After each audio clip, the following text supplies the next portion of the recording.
Hello everyone. Today we're going to discuss a cautionary tale, something that you should be aware of when you're trying to get financing on your home, some red flags to look for, and just some good general information to help anybody out there. So, here we go.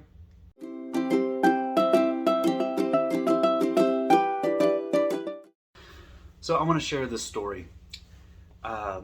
One time, I used to be a part of different networking groups, and so we would meet on every Tuesday or Thursday at like a Denny's or an IHOP or something, and everyone would say who they were, give their little elevator pitch, kind of whatever they could to kind of make connections with other professionals, people that could refer you business as a loan professional.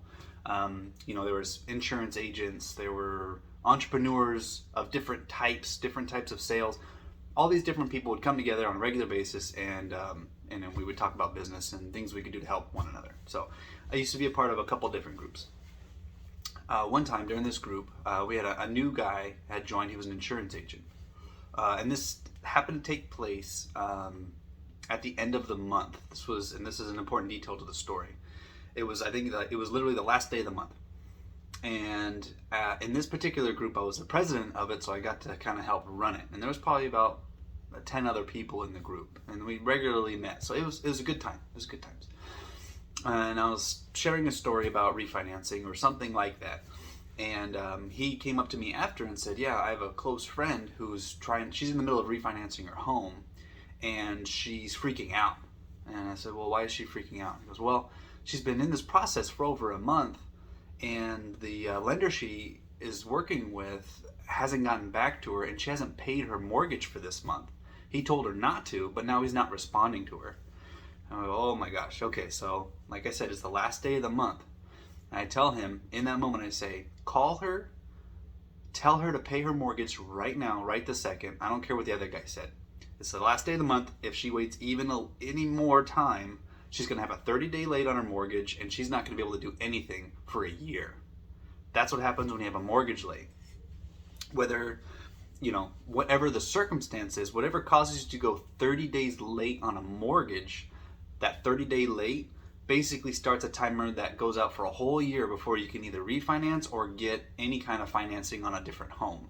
It's a big no-no, is our mortgage lates, especially to mortgage lenders, because, it makes sense, right?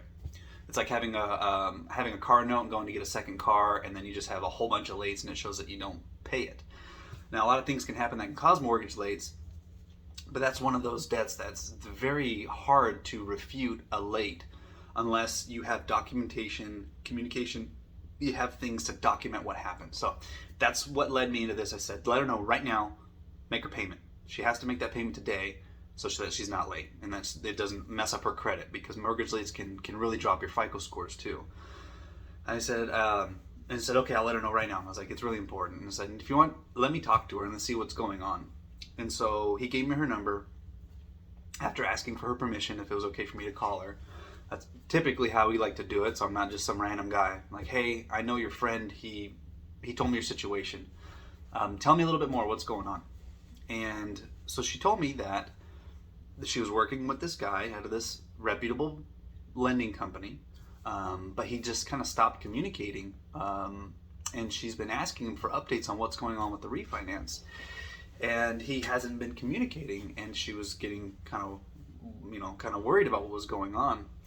And so I said, "So did you have an appraisal on your property?" And she said, "Well, I gave money directly to the loan officer. I wrote a check to him to pay for the appraisal." I went, "Okay, that's red flag number one. You never make out any money directly to a loan officer. It's always to the company they work for when it comes to appraisals and things, and usually there's some kind of secure portal that you pay that through. It's never going to be something you pay directly to one person." So red flag. The second red flag is when they stop talking to you. They just kind of quit communicating. Giant red flag.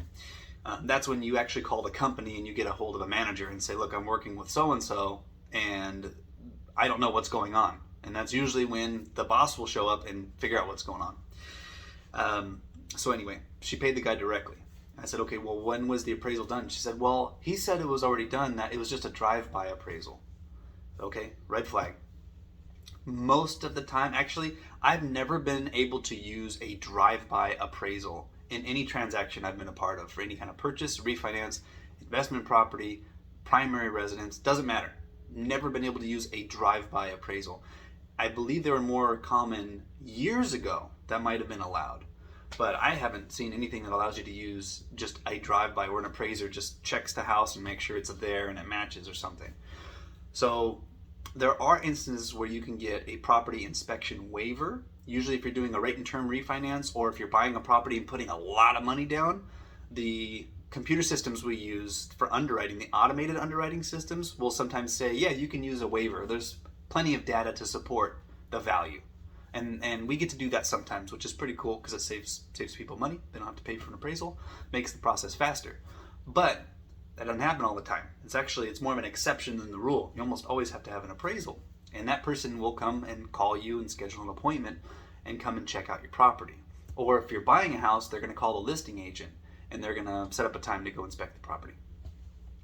So these are these red flags that come up. And it was one of those things where I felt really bad for it because she was really just trying to do a refinance. I said, well, maybe see if I can take a look at your situation and see if it's doable. Because maybe the guy thought it was doable and then it turns out it wasn't. And then instead of just admitting whatever they did was wrong, they just kind of tried to ghost her. And so she said, okay, I'll work with you. And so I got to look at her stuff and everything was fine. There was nothing holding that up. The equity looked like she had enough equity to do what she wanted to do. She qualified to do what she wanted to do. It really didn't make sense to me as to why this person would do that, because they could have just taken care of her situation, and been paid a commission to do their job, and they would, she would have been better off because she was getting what she wanted, and the loan officer would have been paid their commission, which was probably 10 times what they collected on an appraisal. But that man stole her money for an appraisal, a drive-by appraisal. It's one of those things. There's some people out there that are what one of my old bosses would call it short-term greedy. Short-term greedy are people who are trying to basically screw other people out of their money. And it's usually for not very much money, but they're only in it for themselves. That's short-term greedy. They're thinking in the short term.